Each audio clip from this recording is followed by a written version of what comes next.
Did you do? You already did on Facebook? Yes. Okay. Let me go now.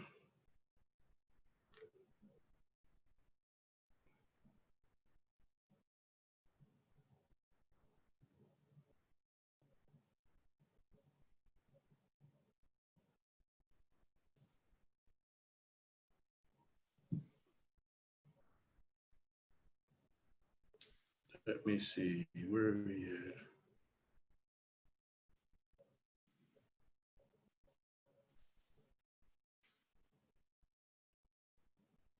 at? Okay, look like we're live. Did you share it? Did you share it yet? Facebook? Yeah, you can go on my page. Oh, let me go.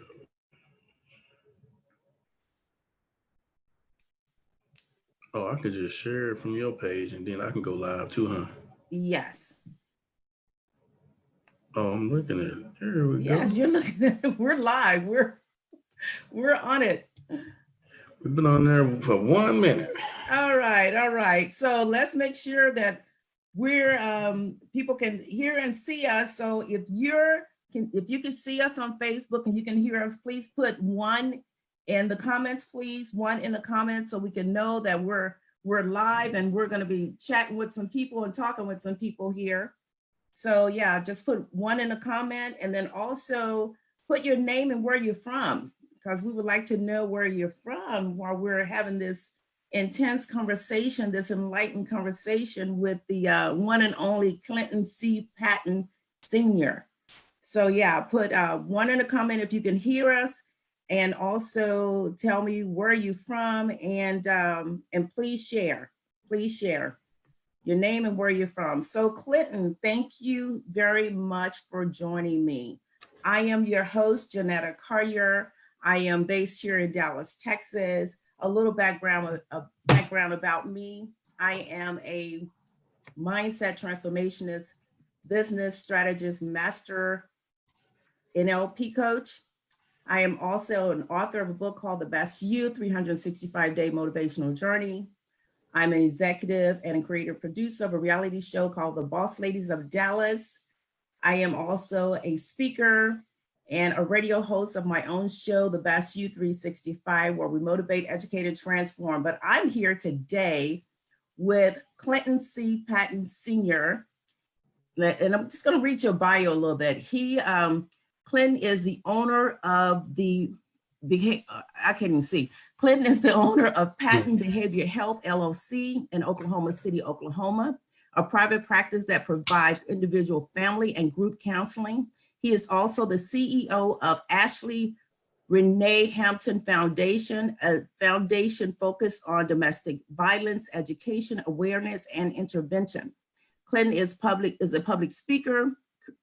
His public speaker career spans over 10 years. He often serves as a keynote speaker specializing in following topics: domestic violence education and interventions, mental health versus behavioral health, at-risk youth empowerment, parenting at-risk children and adolescents, and bridging the life gap between mental health professions and education, healthy relationships between mothers and sons.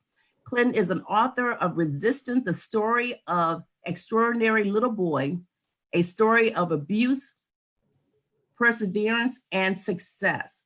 Clinton, welcome. That was a mouthful. Welcome, No, welcome, there's a and lot. thank you. Thank you for being on this platform. As you know, the name of this platform is the Rise of the Phoenix Summit. And the Rise of the Phoenix is such a dear word to me because it's having us to rise out of the ashes of this COVID-19. You know, we have a lot of people have been beaten down from this. A lot of people are hurting from this. A lot of people are lost. A lot of people are searching for answers and trying to navigate this new normal that we're going to have to adjust to, because as we know, it is going to be a total new normal for a lot of us.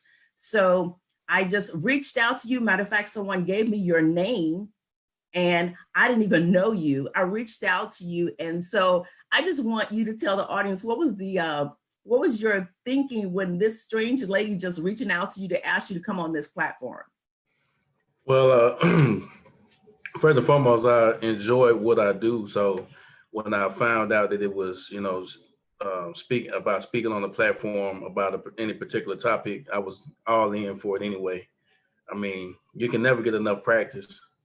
Good, good, good. So I just really appreciate you. And so we're going to be talking about domestic violence and behavior health. And I really like that because, like I said, a lot of people are hurting and a lot of people really don't like to talk about domestic violence. They really don't like to talk about behavior health. It's almost like a stigma, a negative stigma in our society. And I just really want you to shed some light on that. And I also want you to just really pour into the people so they can understand where this transform, where we get this ideal in our head that is negative. Also, where does the behavior health and the domestic violence originate from in our lives? And how can we move forward from that? So I'm just going to give you the floor right now. I'll chime in once in a while, but I just really want you to educate us and just make us feel like we have hope. How about that? All right. Well, hope that's what I plan to do. So, to start off, I want to touch on generational curses. Our community has had behaviors that have been passed down from generation to generation, and they have been dysfunctional. They derive from a dysfunctional pattern. It can go as far back as to slavery. Wow. When you think about the stuff listen, what happened during slavery was like, if you didn't do what you're supposed to do, then you got lashes or whatever, and you even had some that even passed away. However, back then, I want to say that relationships is what makes the world go round.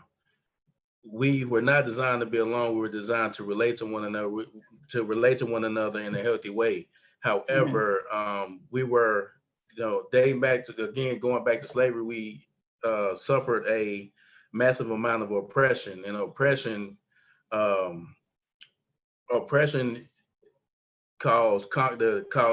created the concept of conquer and divide. So just think about it in relationships back then. You could be if you're a strong slave, you produce kids and you didn't have wives and stuff like that, or you got sold to a different plantation. So when I talked about, there are several generational curses, but today I'm going to touch on domestic violence as a generational curse. So before you go on, let me say this, because I think we get into some deep stuff here. So anyone that's on the feed, please share.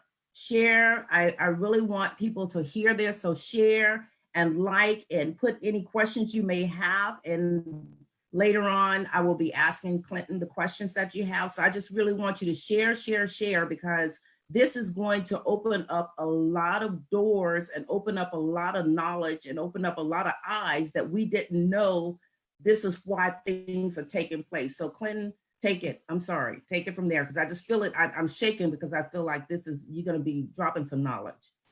Generational curses are behavior patterns that were passed down from generation to generation, and they were dysfunctional. However, we were taught as kids that regardless if our parents are right or wrong, that we're not supposed to correct our parents. We're supposed to do what our parents tell us to do, regardless if it was right or wrong. That's dysfunctional in a sense. They led us to believe that we raised our children with the same concept that was utilized to oppress slaves back then. Now, I know I keep bringing up the term slave because that's where a lot of this trauma stems from.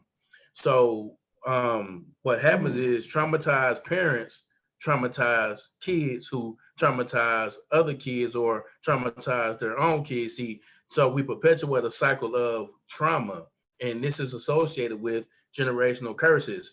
And the fact that our community has issues or has issues with being in healthy relationships because you don't see a lot of them. And the reason that you don't see a lot of them is because we have became comfortable living in chaos. And we take things and we say, well, because our parents did it and it quote unquote worked for them, then we have to pass down the same thing. And I could go into one concept in particular that I had to learn about was whooping. I don't believe that you should whoop that any person should whip their kid. And I know there's going to be several people that's going to disagree, but as a behavioral therapist, and I've been doing this for about 13 years, uh, whoopings are ineffective. Whoopings are spirit breaking. Whoopings have a way of damaging your child's confidence. And Mm, once your child's confidence is damaged, then that child doesn't want to learn, and it takes confidence to learn in school. So confidence is the reason for our poor educational systems. Our children come from our homes and come from our homes and go into the communities, which is the schools, the churches, and stuff like that. So, mhm, say for instance, I'm gonna give you an example of how confidence, what happens when a child loses confidence. Let's say you have a parent that come home and they are tired from the day at work or whatever, and mhm. so they ask the child to clean the room up 4 times, and then the last time the parent comes in and, yo, you remind me of your mama or your daddy, and you ain't gonna be nothing or whatever, it becomes verbally aggressive towards that kid. So now that kid, goes to sleep, wake up in the morning to go to school. So now the kid's in the classroom and the teacher says, hey, can I get you to read this passage? So by the time he's supposed to read the passage, then the kid, has a temper tantrum. He get kicked out of the classroom to go to the office because he feel like he can't read though, right? Uh-huh. But the problem is that 9 times out of 10, we know that the teacher is going to be a woman. We know that, Right. So if this child has a problem with their mother, there's something called transference that will prohibit the child from taking instruction from the female teacher. So what happens is the kid's confidence had been stripped from him or her at home, and that prohibits the child from learning. So Okay, how does okay, that wait a relate? minute. Back up on that. Okay, so what you're saying is what takes place at the home transfer over into the school?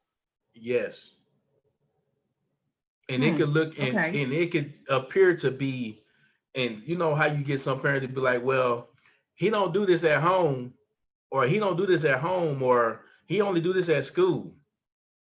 But it's the issues at home that cause him to do it at school. Mm, They may not. They may think. See, we have a way of believing that our kids are okay, even if we speak to them like they're less than human, and that is a problem. That's what starts domestic violence.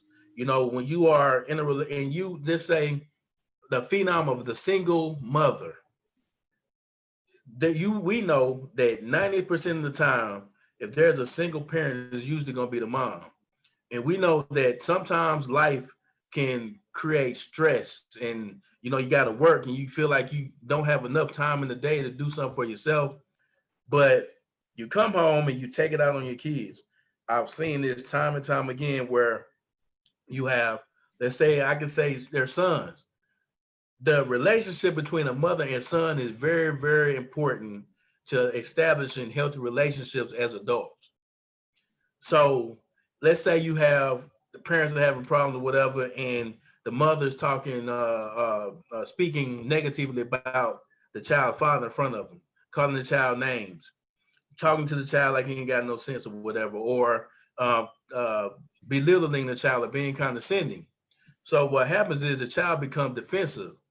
The child cannot, because of our community, the child can't say, "Mama, you need to stop talking to me like that because it hurts." He can't say that because they teach boys not to cry, meaning they teach boys that they shouldn't feel, that they should just be quiet, and that silence is strength, and that's a setup for failure because that doesn't teach them how to communicate.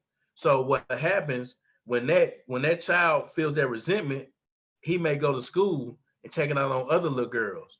Then once he continues to grow doing the same behavior, then before you know it, he becomes aggressive verbally, aggressive physically, and financially, and things like that, based on that relationship between the mom.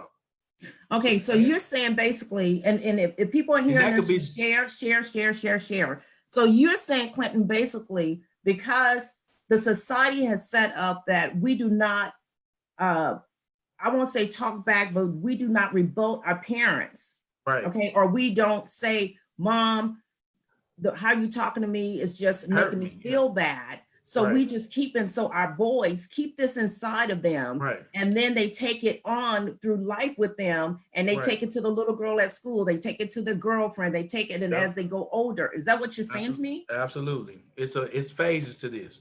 It's phases to it. And even with fathers and their daughters, when that relationship is not healthy or is unhealthy, then they learn to be in unhealthy or to tolerate unhealthy relationships. They even learn to create unhealthy relationships because they believe that unhealthy relationships are a depiction of love, and love doesn't hurt. In no way, shape, or form does love hurt. It doesn't hurt.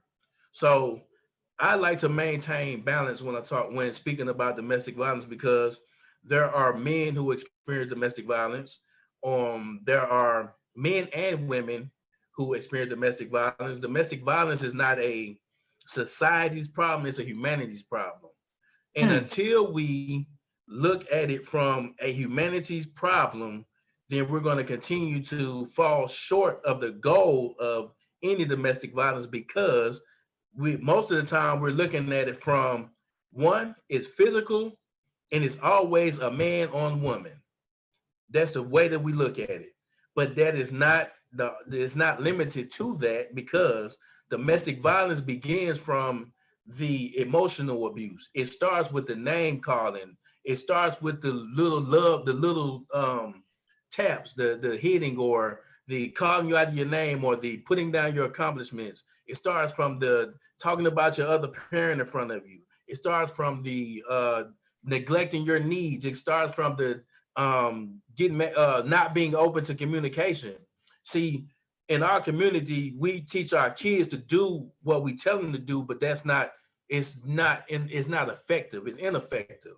So what I've been doing is I like to treat children as if they're human, and it is very important for us to establish healthy relationships with our kids so that they would know how to be in a healthy relationship, and um hey, I lost my train of thought, kind of thinking. Okay, so let me ask you this, Clinton. So when you say that, we need to communicate with our kids as if they're little adults, basically, Yeah. because they are human too. But you're basically saying that tradition have shown us that we're communicating with our kids as do what I say, not as I do, Right. type of mentality, Right. which is not a mentality that gives them the strength to go on into adulthood healthy. No, because what happens is we don't, as some of us as parents, when we tell our kids what to do, we're not teaching them how to make decisions. Domestic violence is about power and control. That is the foundation of the cycle of violence. So think about parenthood. We are parenting as if we want power and control over our kids, and that's not fair, because they learn to expect power and control from other people. You know what I mean? And they end up hurting somebody else's daughter or somebody else's brother or sister. And we have to learn to hold each other accountable regardless of gender. If we got a man and a woman, and you take away the gender titles, man and woman, what do you have left? The human. It is not okay for a woman to be condescending or belittling or in any way towards a man. And it's not okay for a man to be belittling or condescending or physically aggressive, and vice versa. See, the problem is we teach our little boys that you got to give some of you in order to prove to any little girl or woman that you want to. It's not fair. You shouldn't have to give your value away just so you could prove to be with somebody. So what that Mm. is, that sets us up to fail, because now there's a sense of entitlement. And once you feel entitlement, you lack respect for individual, for the person who checked. You're gonna lack respect. You're gonna feel like you're owed whatever it is they give you. So I Okay. have a son, I have one son, and I teach him. I say, I don't want you opening the door just because it's a woman. You open the door because I taught you respect. I show you respect. I open the door for you. I love you. So this is how I treat you. So I want you. So what I've had to learn is you have to respect your child the way that you want them to respect people in the community. Mm. It's not get over there and clean the room because I'm your daddy. Don't ask me why. You have to be open to communication. Little boys sometimes don't like to communicate with their mama because they know that their mama's going to be closed off to communication, and they're going to probably, quote unquote, get in trouble for, speaking their mind. And you can maintain a healthy relationship and parent your child at the same time. You can lead, but lead in a respectful way at the same time. One of my Okay, favorite so things is speaking life. okay, so let me ask you this. So let's say a little girl sees her daddy, and I know they always say that a little girl's father is her first date. So Uh-huh. how he treats her is how the man she wants to have in her life when she gets older. Those are two different relationships. Okay, so You expound on can't, that for me. you can't, I wouldn't want my daughter to search for someone that act like I do. And that's not a negative thing. Me and my daughter, we have a father-daughter relationship. In a dating relationship, that is supposed to be your partner. That is supposed to be your partner. That is a partner. It's supposed to be cohesive. It's supposed to be understanding. It's supposed to be able to be, you're supposed to be able to be vulnerable. It's different. If you're looking for someone, the best thing to look for in a good person, I didn't say good man or good woman, but a good person, is empathy. How do they treat other people outside? How do they treat the waiter? How do they treat just things in life?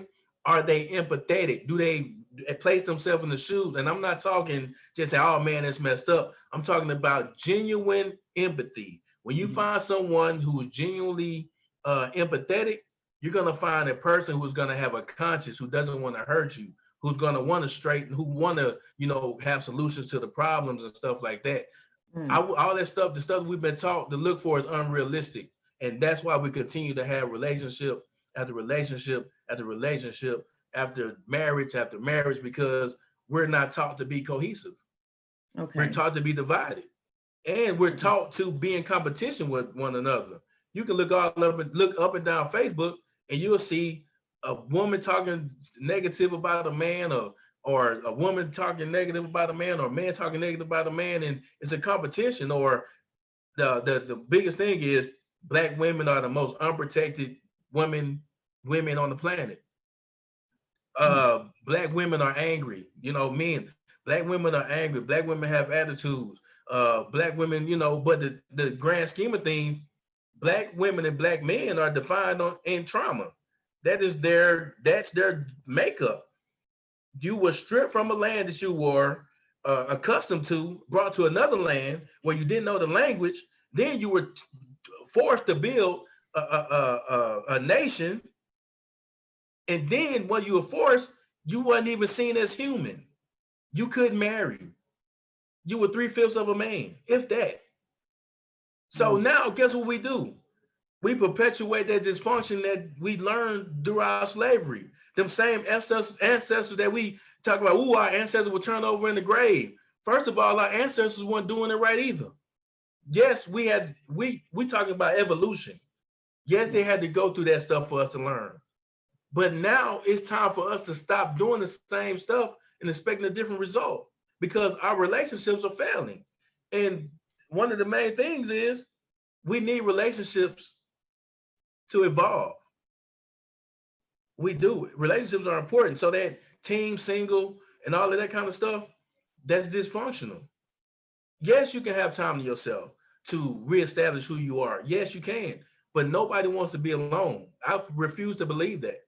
So Yes. instead of facing these fears and working towards this unfinished business, because it is trauma and it's childhood trauma. It is childhood trauma. You have an example would be you can have somebody that's 35 years of age.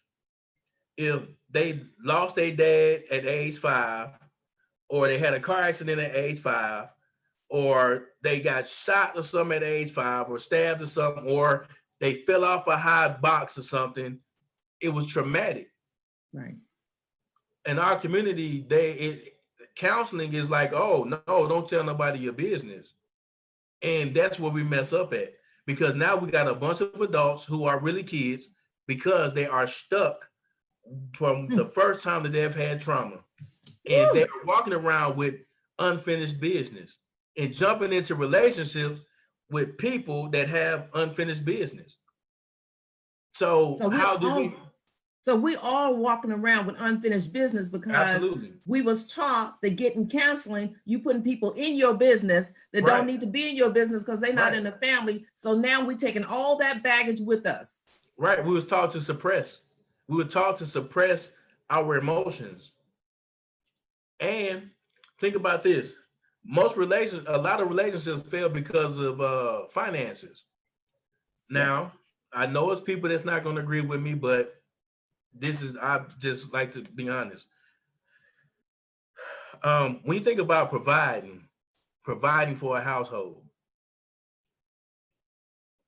we've taught that the man is supposed to provide Mm-hmm. for that household Mm-hmm. by any means necessary. We were taught that I am not a man if I don't provide everything for that household. That is dysfunctional. That is dysfunctional. I don't really care how much money you make. I don't care if you're a millionaire or whatever. That is dysfunctional because, again, it doesn't teach cohesion. Also, when you have, also with fathers, with black men, I'm gonna like to be completely honest. With black men, they don't spend time with their kids because they were taught that the only way that I'm supposed to provide is finances.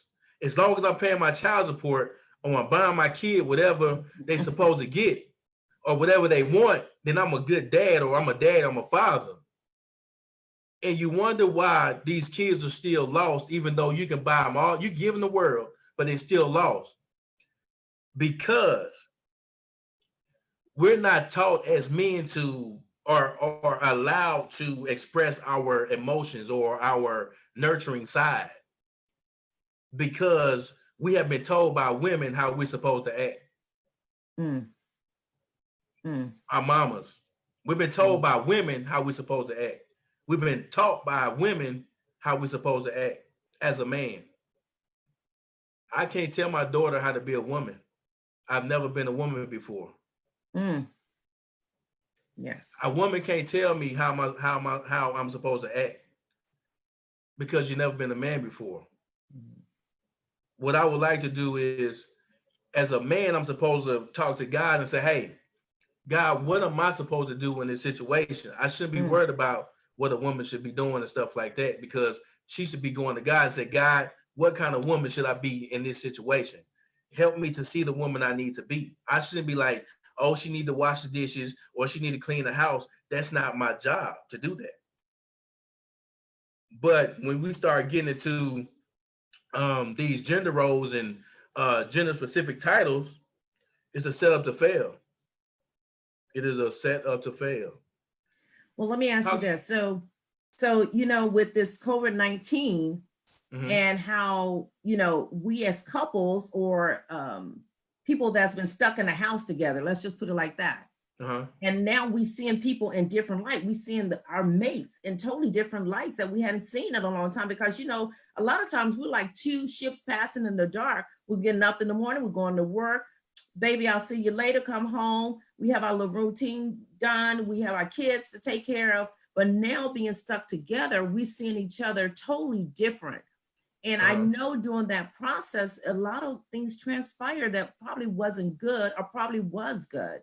So I want you to kind of expire on, kind of talk to us about what that looked like and how we can move from that. And basically what you're telling us now and how we can transition into being cohesive human beings, cohesive mates to each other, and not so much of the stereotypical way in which we feel like we need to be. Because I totally agree with you. I was raised from my generation in a way that women did this thing, men did this. And throughout my marriage, of course, we had to weave and bob through how we want our roles to be, because I just feel like everybody needs to set up their relationship how they feel fit for them. Right. However, I can see how traditional ideology has transpired in a lot of relationships, and how it may have worked or may not have worked, and how that has trickled down to kids and how they think and how they act. So take that, take it from there. But with COVID-19 and the fact that people were stuck together during COVID-19 and they started seeing things that they never could see, never seen before, is because they didn't take time. It's just that simple. They didn't take time, or we've been taught to keep busy so we don't have to think about things. But that's nothing but fear. Black people are some of the most scariest people on the planet. And I'm not being rude or nothing, but they are some of the most fearful people on the planet. Yeah, we in fear of expressing our emotions. You know, we're in fear of being healthy in a relationship. We kind of look for superficial stuff to make us believe that we're doing something right. We don't like to hold people accountable, or what happens is you see a lot of black women that want other men to hold other black men accountable, but then you don't see a lot of black women holding black women accountable. A lot of people, men and women, that will side with each other on negative things. That will side with they will not correct each other. So one thing that I've learned about love is it is correction. So that leads me to believe that as black people and within our community, we don't have love like we should. If we had love like we should, then we'd be able to correct each other and help each other at the same time. You know, and that let's keep busy so I won't have to worry about nothing and stuff like that. At some point, you got to stop. And then now, since you hadn't dealt with it, now it's like at boiling point. And now it's at boiling point, now it's too late to handle it. You know what I mean? It's too late then. So now you got these issues. So what I've learned with the generational curses that were in my family, which is alcohol, drugs, poor health, child molestation, a lot of things that transpired in my family, I watched how it, affected other people. And I decided to simply do the opposite. If I felt that yelling is a big one in our communities too. If I'm talking to my kid, I'm not going to yell at him. I'm going to walk in the distance so that he could hear me. I don't want to yell at him, because yelling is also spirit breaking as well. This day and age, we have to become more creative when we're parenting our kids. We have to respect them as we want them to be respectful in the community. That means we have to be open to communication. We got to be able to correct them. And what I do with my child, I don't tell him what to do. I put everything I need him to do in the form of a question. Okay. I say, hey, don't you think you should clean your room? Or should you clean your room? Or, do you think you should pick so what happens is it creates less stress for me. I don't have to stress out because I got to think about what I want to say in order to get him to do what I need him to do. And usually if I give him a question, what I'm teaching him to do is to make a decision. Mm-hmm. Our kids don't know how to make decisions, so they make bad ones. They don't. You tell them you are making decisions for them. Again, they go back to power and control. I don't need to have power and control over my kids. I just need them to respect me and to understand that I want them to make good decisions, and I have to teach them how to do that. The best way for us to break this curse is to do the opposite. I've just written a journal, It's called Put It on Paper, and it is healing childhood trauma through journaling. It's about Yes. 182 pages. It's a hardback journal.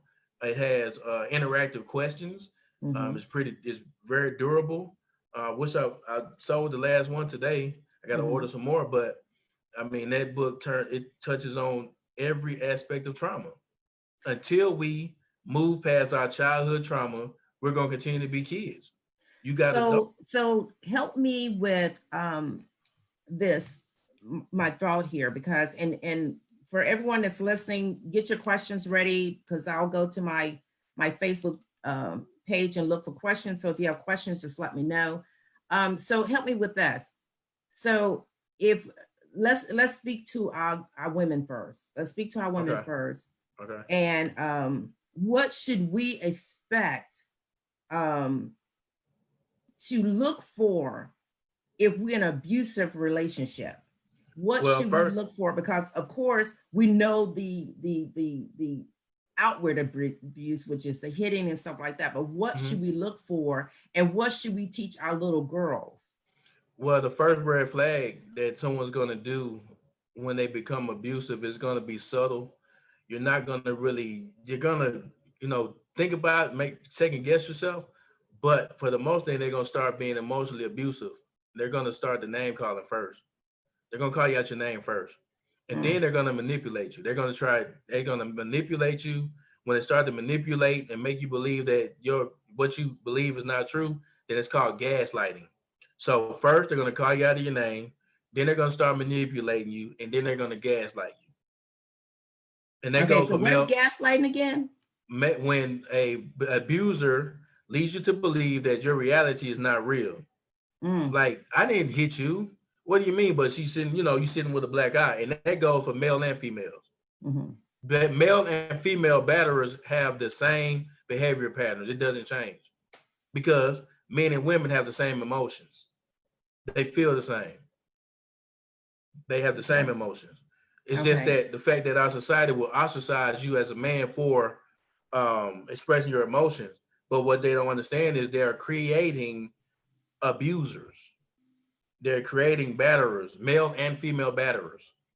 They're creating confusion and lack of self-confidence and lack of self-esteem.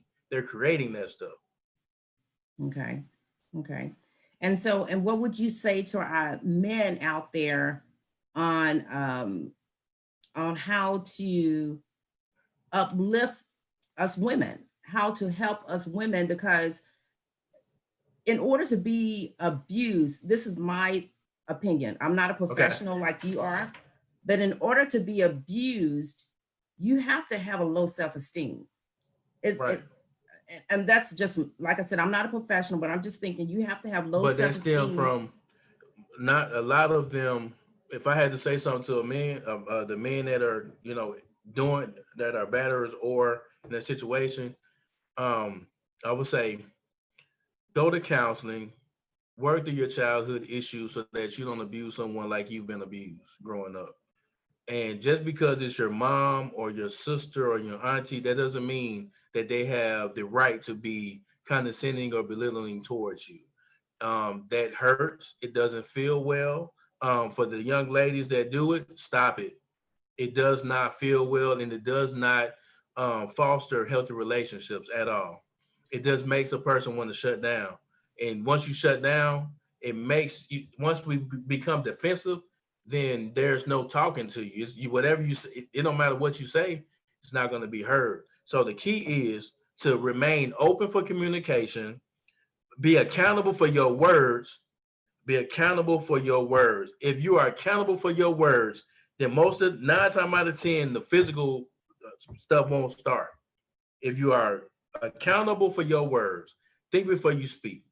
Don't feel like just because you're a woman that you can speak crazy to speak negatively to any man, or and vice versa. As a man, don't think because you feel like you are a man, don't think that you could just speak negatively to somebody else's mother, sister, cousin, or whatever. Don't think that you can do that. This stuff goes both ways. It goes both ways. In Oklahoma County in 2017, which was 2 years ago, 3 years ago, there were 82 deaths related to domestic violence. Out Mm. of those deaths, it was 49 men and 33 women. You know, that stems from she a girl. She can't hurt you. You better not hit her back. I'm gonna stab him if he cheat on me or whatever. You know, all of those type of things lead to abusive situations. I have clients now. I have male clients who have endured abuse from their partner. Most of the time, you know, when they say when they run across people, they afraid to tell them, or they laugh at them, or they tell them to man up. Why should you be telling somebody to man up? Then I just think about domestic violence that transpires in churches. And What about the churches. pastor that's jumping on? Yeah, what about the pastors that do? What about the deacons? What about that? So then they use spiritual abuse. The Bible, God said, don't leave your husband, don't divorce him. So stay there, stay with him. That is not what God wants, because God is love. God would never ever agree with somebody being abusive. Never would he agree with that. Yes. Never. So Yes. some of those pastors need to step back and allow a mental health professional or someone who works with victims of domestic violence to do that type of work, because some of them feel like, yeah, God called me to speak, or God called me to be a counselor, but you can get somebody killed, you can get Yes. somebody murdered when you don't know the skills that you need to possess regarding. I know, yeah, pray about it, whatever. That I get it. Praying about it is a coping skill. It just allows you to cope with the stuff that you're going through. Because one thing, I can sit at home and say I need a job, but never go fill out a application, never go on an interview. Mm. I can pray all day long, but ain't no way I'm gonna get a job. Jobs don't come knock on your door. I get it, and that's then some of them tell them don't go to therapy. Just pray about it. God wouldn't have placed therapists here if they didn't need them. Yes. Yes. He wouldn't I have made totally that. agree. He wouldn't have made people that are empaths if they didn't need them. I It takes a totally agree. special type of person to do it. So we got to get out of that. And then some of us use I'm a Christian as a way to look down or be condescending towards other people, and that's just not right. That's another way of being abusive. So our foundation that we have had has been trauma associated with abuse, and our generational curses, traumatic events, Mm. So let and me all ask of you, that. Go ahead.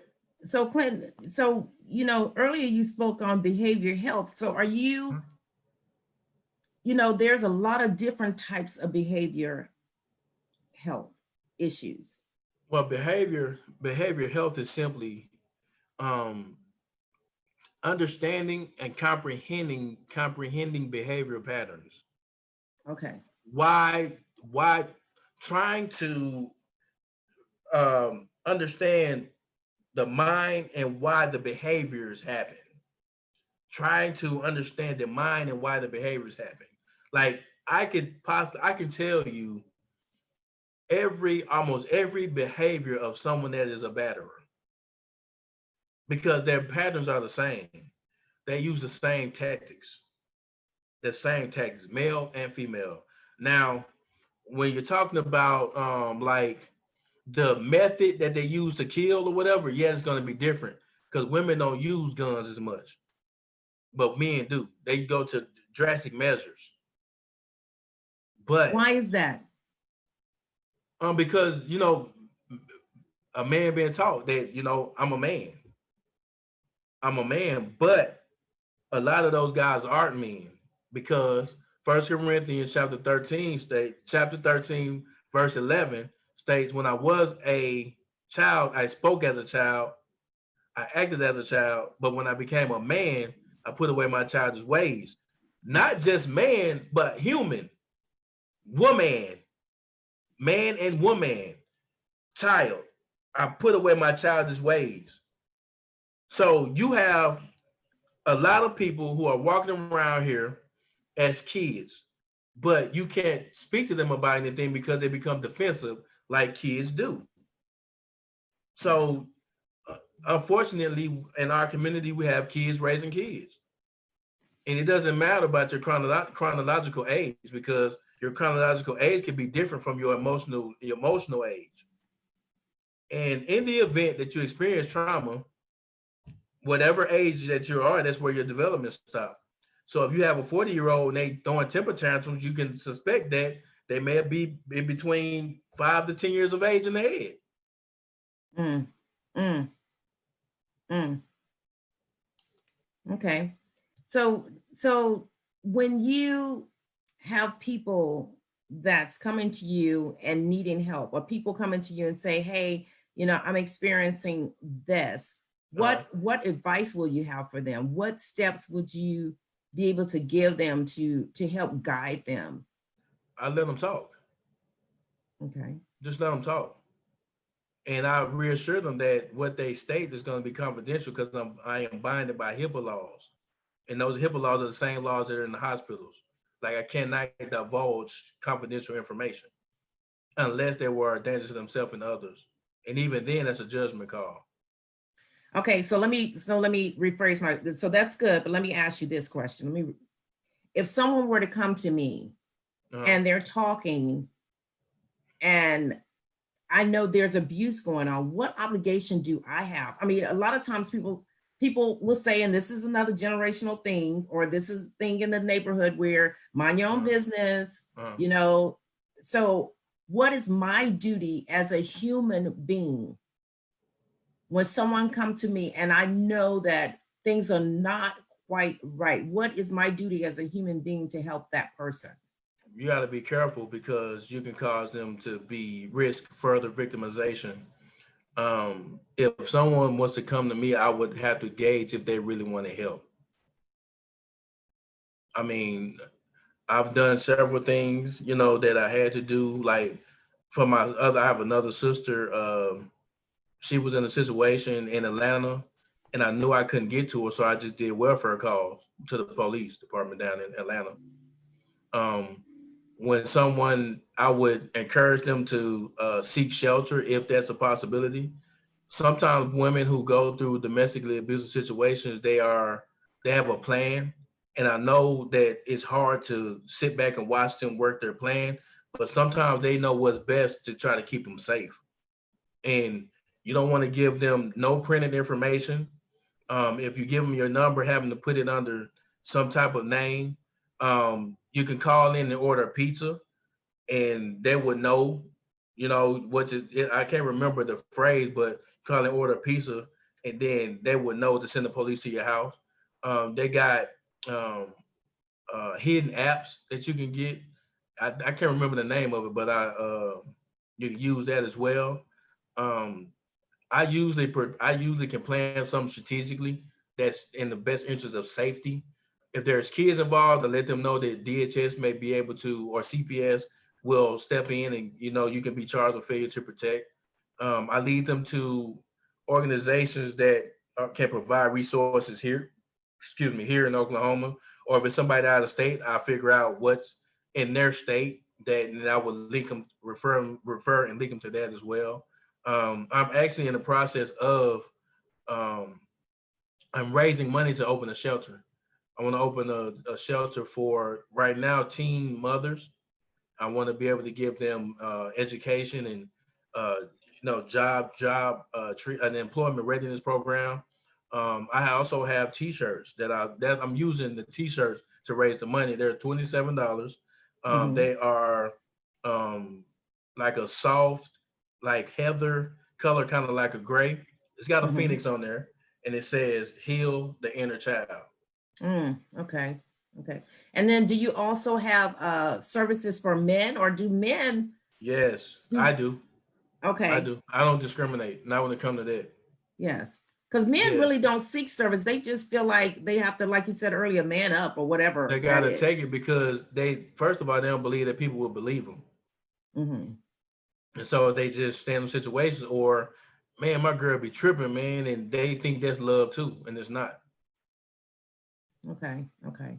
So let me ask you, so as far as behavior health, because Uh, I just see so much about behavior health. do you feel that people are born with certain triggers that manifest as they get older, or you think it's a learned behavior? Oh, domestic violence is learned. It's environmental. It's learned. Really? Yeah, you know, you're not born an abuser. You learn it. You either see it, you witness it, or you may have experienced it. Child abuse is just another form of domestic violence. So what you're telling me is abuser is someone that was also abused In or most seen cases, abuse, whether in they experienced it themselves or they saw it and then they grew up to become abusers. right, in most cases, yes. Okay. And then, That's so a if part of that's, that's a I'm part of sorry. getting to the root of why domestic violence starts. Okay. And most of them, if you think about it, most of those guys have unhealthy relationship with their mothers. Whether it could be they could been coddled, or they've been neglected, or they didn't get the bond with their mom, or their mom worked a lot. A 9 times out of 10 is gonna be an unhealthy relationship with their moms.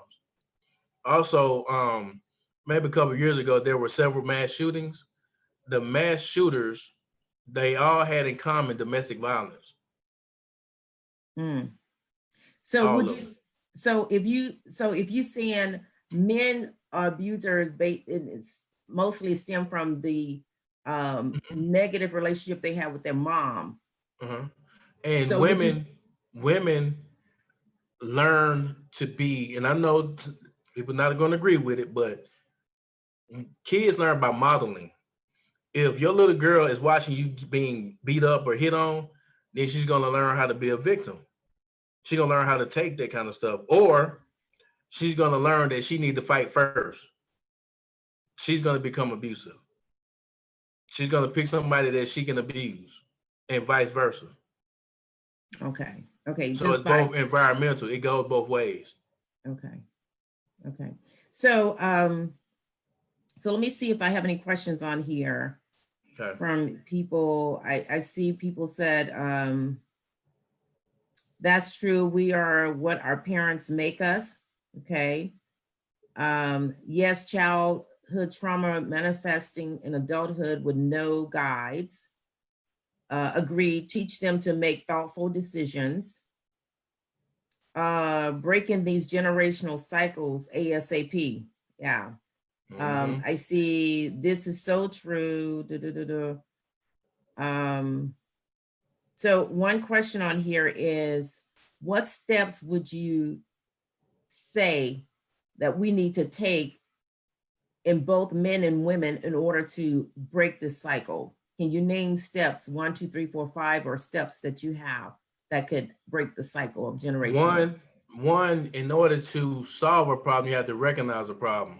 So the first thing I would recommend is go back through your childhood, think about how you were raised, and think about the things that you knew or know now is dysfunctional. Write them down. Write them down. Once you write them down, then you need to decide what are you going to do to break them. And I would suggest the third thing is to do the opposite. If you know that you have alcoholism in your family, then don't drink alcohol. And I know it sounds like it's easier said than done, but it's not. Just make the effort. And it takes 21 days to break a habit. Mm-hmm. Mm-hmm. You know, I mean, so one, recognize it's a problem. Two, write down your write down the stuff that you know is dysfunctional in your family. Write it down so you can see it. Pick out pick out those things that you write down and do the opposite. So also, since when I say do the opposite, I want you to write down the opposite of it and focus on doing the opposite. Okay. Once you build self, and another thing, let's get back to loving yourself. You got to love you. You won't, if you don't love yourself, you won't understand what love is. You won't know when somebody's loving you at all. So, and if you don't know somebody's loving you, guess what you're going to end up with? A situation where you think love hurts and love doesn't hurt. So it's time for you to start loving yourself, and you love yourself by doing the things that you like to do all the time so that you can get um, that external energy it compliments and stuff to make you feel good about yourself, because once you learn self-confidence, then you have self-love. And once you have self-love, then you won't fall for abuse. You won't even tolerate it. You'll step away from it. Because I wouldn't wait on a person to stop or to learn how to stop being abusive, because while they're doing it, they're still hurting you. You're becoming worse and worse and worse. I would step away. I can see people out there saying, but I love him or her, or we have kids together, or they don't want for their friends and neighbors to know what's going on. Or what about financially? If we break up, I'll be on the street, or he'll be on the street. And so what do you say to people like that? Because it's a lot of people out there that's in abusive relationships, and they are so wrapped around what people are thinking or what people may say that they don't know how to help themselves. What would you say to people like that? That's usually why they stay, due to lack of resources. But I would say, first and foremost, realize that you are important, that you have people or family members who love you and care for you, and they would rather have you alive in a shelter versus dead or in a grave, or in prison because you made a bad decision. I know that it could be difficult to find those resources, but reach out to, you got the National Hotline for Domestic Violence. You just got to think positive. When you think positive, your results oftentimes become positive. Okay. Well, this has been a eye-opening, enlightened conversation. And I hope the audience have really enjoyed, well, not so much enjoyed, but really gotten some information that helped guide them and help them through this. Because like I said earlier, a lot of people are hurting. A lot of people living in the shadows. Absolutely, they don't want to come out because of guilt and shame that they may have. Right. Due to nothing that they've done wrong. If that right. Makes sense. So as a parent, it's your responsibility. As a parent, it's your responsibility to get the healing that you need. I would say get counseling. I'm not saying it just because I'm a counselor. I'm saying it because I know that it works. That if you put the effort in, I know that it works. Get counseling. Do not worry about what other people think. Do not worry about it. I know I hadn't said too much, but I lost my sister in 2007 to domestic violence. She didn't tell me anything about what's going on with her, but I just found out after she passed away. He shot my sister in the head. And he did 8 years, and my sister got a life sentence for nothing. So it's not worth it. Family members of victims of domestic violence are often forgotten about, and that's sad because they're the ones that are left to hurt. They're the ones that are left to pick up the pieces, and the laws are not strict enough for batterers anyway. And regardless if you're a man or woman, it is not okay for you to verbally abuse someone or hit somebody as well, or hit someone. Across the nation, in every elementary school, what's the third rule in there on the rule sheet? Keep your hands and your feet to yourself. Yes. It's that simple. If you feel like you got to put your hands on somebody, you need to walk away. You don't need to speak. You need to walk away. You don't need to put your hands on nobody, and that's a man or a woman. If you feel like you got to be rude and obnoxious or condescending or belittling, keep your mouth shut and leave. Because emotional abuse has a way of abusing you for a lifetime. Those scars never really heal because you can't see them. And would you say emotional abuse can turn into physical abuse as well? Absolutely. Now, there's been incidents where domestic violence situations have been emotional abuse across the board, but they often escalate to physical stuff. See, once a batterer feel like they're losing control of you, then they want to torture you. Then they'll start hitting on you, and then in order to gain control of you. Also, just because you fight back, that doesn't mean that you're not being abused. Just because you fight back, that does not mean that you're not being abused. You should never be in a relationship that you have to fight to be in, literally.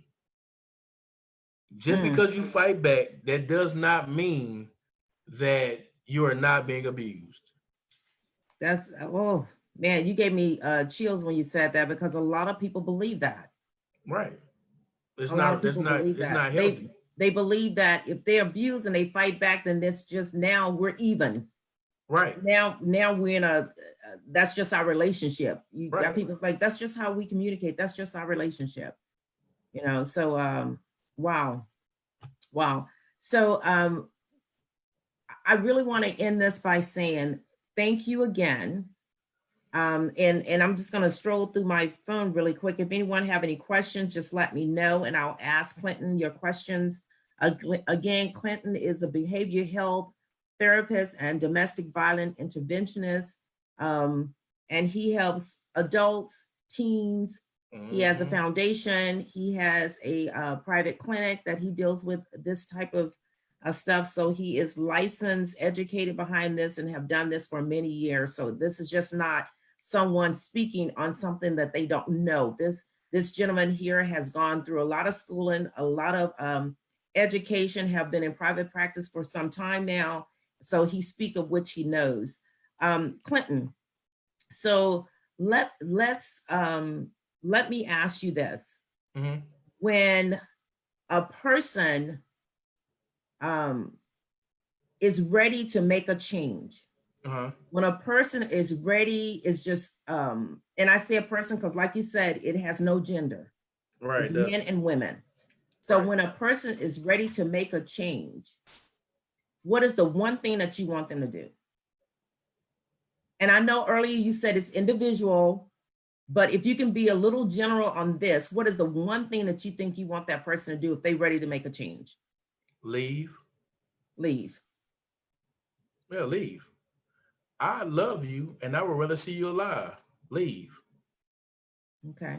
I don't like, I mean, I'm not going to tell you that there's a better place because I don't know a better place. And I don't believe in the world isn't a better place. Nah, that's just something that y'all say, and that's not coping. So I would rather you leave to be alive. Okay. Okay. Yep, leave. Well, you said earlier that you lost your sister, so my Yes. condolences and my heart goes out to you on that. I Because appreciate it. That's why I do what I do. Yeah, I know, like you said, when our loved ones leave us, especially in such a tragic way, Right. the people that's left behind, we hurt. Yeah, it hurts every day. Like I can, it feels like every day, that day that I lost my sister replays over and over and over again. You never get over that stuff. You would never get over it. You would take that stuff to your grave. So I came at a crossroads in my life. I had to make a decision. Either I was gonna solve the problem or I was gonna plan a murder. And at that point in my life, I was thinking more towards planning a murder. Right. But then God spoke to me. He said, I know that this is a pain. I know that this is painful, but I'm not going to put more on you that you can bear. And I was mad. I was like, God, but why would you take my sister from me? Like, why? And then I was like, you know what? I apologize, God, because I know that you're not in every act, and I know that you're not in active things that are evil, Father. So, you know what? I'm gonna do what I'm supposed to do, and that is, I'm gonna be a solution to a problem that plagues our society, that has plagued our community for years to come, and I'm ready to stop it. You know, it's terrible. It is terrible. Like it's one of the worst. You talk about a pandemic. Imagine the people who are going through abuse and silence, and they can't get help. And what about the law enforcement that engage in domestic violence? They don't. They work together. Batteries stick together. Yes. You know, batteries stick together. I didn't see nothing. You know, even they stick together. Yes. Wow. Well, man, you have really brought us a lot of information, a lot of knowledge. I'm going to say to everyone who's listening, go and join Imaginary Glass Ceiling Facebook page. There you will get more information on all of my guests for the whole week, how to contact them. Can I do a piece before you go? I'm sorry? I got a piece I want to do called, it's a poem that I wrote called Don't Wait. Oh, definitely. I'm gonna give you the last word to close this out, okay? So go to Imaginary Glass Ceiling Facebook page, join, and there you will get more information about all our guests that we've had this week and how to contact them. And we're gonna be doing some special things, question and answering sessions we will have. So, you know, next, tomorrow, we will have Miss LaKendra Smalley, and she will be talking about self-care, which is so timely to what you were talking about, Clinton, when you was talking about loving yourself. So she would talk about self-care and how we need to incorporate that into our lives if we're not already doing this, especially during this time of pandemic. So Clinton, I'm gonna give you the last word. So whatever you wanna say, you go ahead, and I'm just gonna listen. I'm gonna mute my side and Okay, just a second. So I have written a poem. Actually, I'm gonna play it. okay, you gonna play it? Yes, I'm gonna see. I want to see. Let me know if you can hear it though. Okay, turn it up on your side. I'm about to. Just a second. Let me find it. And if I can hear it, I'll give you a thumbs up so I won't interrupt it. And Okay. while you're doing that, I want to thank everybody for being on here. This has been just very enlightening. I know I keep using that word because I'm lost for words, to be quite honest with you, and that's a rarity on my side. So, and I just think this is an opportunity for people that's hurting to really come out and be seen. Can you hear that? Yes, turn it up a little more. Didn't mean to do it, girl, I'm sorry. Won't happen again. Last time, yeah, I promise. You know how I get when you're walking up on me. Talking loud, saying nothing, you gonna be. Hold on. Can you hear that? It stopped now. Okay.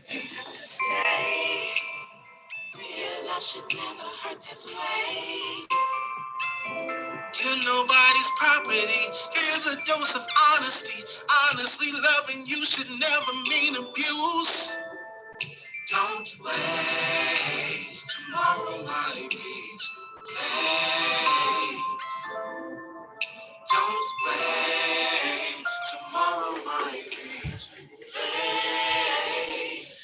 You look just like your father. Get out my face. And I know it's not your fault, but you're probably sharing his fate.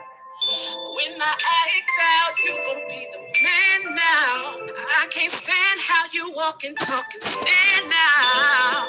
You don't have to stay. Oh no. Real love should never hurt this way. Yes, you are mama's baby. Then mama, why you acting like you hate me? Don't wait. Tomorrow might be too late. Don't wait. Tomorrow might be too late.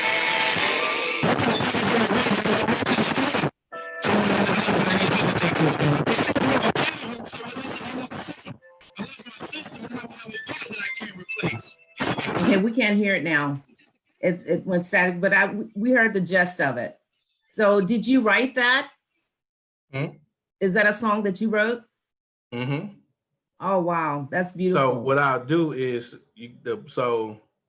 I'll give you a place to drop it so everyone that goes into the Imaginary Glass Ceiling Facebook page can hear it. So, and also we will get everyone information on how to get the t-shirts and how to get more information. Right. We'll drop it into Imaginary Glass Ceiling. So Clinton, I want to personally thank you for giving us your wisdom, your heart, giving us information that we can move forward and carry forward, and also entrusting us with with the loss of your sisters, giving us that information with the loss of your sister. And I'm going to pray for you. And I know other people will pray for you and your family. And thank you. And we're going to be doing other things together. So let's end today by saying thank you so much for sharing and giving us guidance. And that's it. I appreciate you for having me. If you want to contact me, you can inbox me on Facebook. My name is Clinton Patton.